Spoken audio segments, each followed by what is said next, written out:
let's get into RAD racing. Now, this is an indoor single speed racing circuit.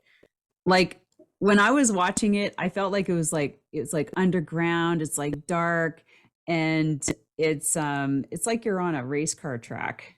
So talk about the what it's like, how it came about, and like just the whole concept of that the type of indoor race this is.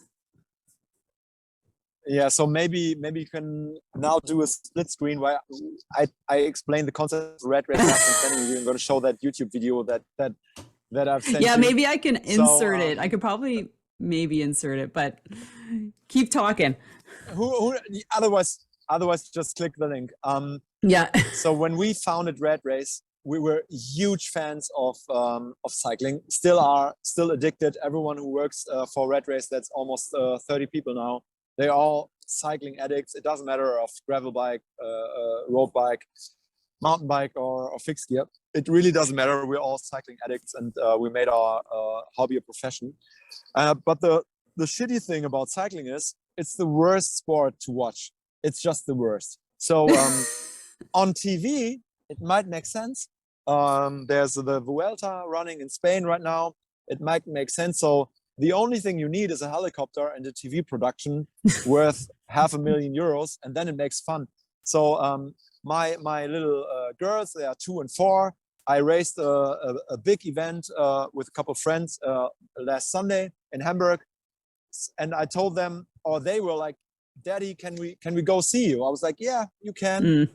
Then they were trying to find me, and what happens is they were waiting on this road for half an hour, already getting frustrated 2 and 4-year-olds. You can imagine how the excitement was after 30 minutes. And then I was passing with 50 kilometers of high speed, like, what is that? 35 miles per hour, or whatever that is in Canadian, American standards. But it's fast, and you're gone. You're like, hey, bye. The racing is like that.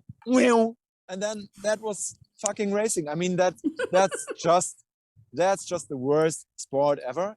And it doesn't make sense. So we were trying to come up with a format that makes sense for not only the races, but also for the audience.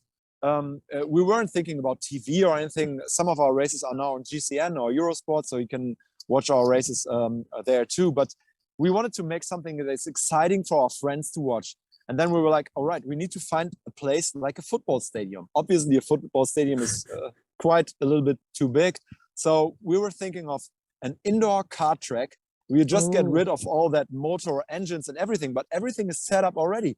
Hey friends, thank you for enjoying this podcast episode. I'd love to invite you to visit our new and exciting page on buymeacoffee.com/secretsaddlepod to check out some cool downloadables.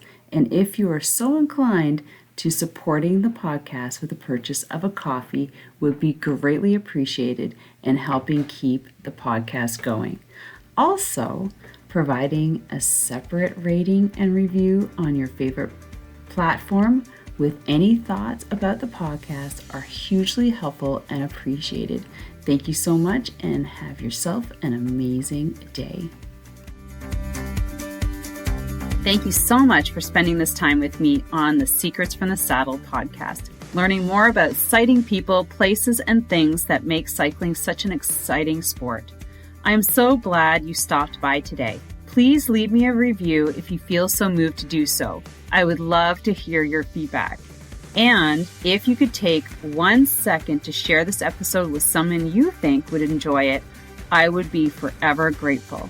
Also, if you could please leave me a review if you feel so moved by going to iTunes and leaving me an honest thought and an honest comment, telling me what you think, and most importantly, tell me what you'd like to hear more of. It would really help me to bring more great, inspiring cycling stories to you. Until then, have an amazing day. Make sure you ride your bike. And don't forget to visit my YouTube channel if you'd like to see the full version of this podcast live.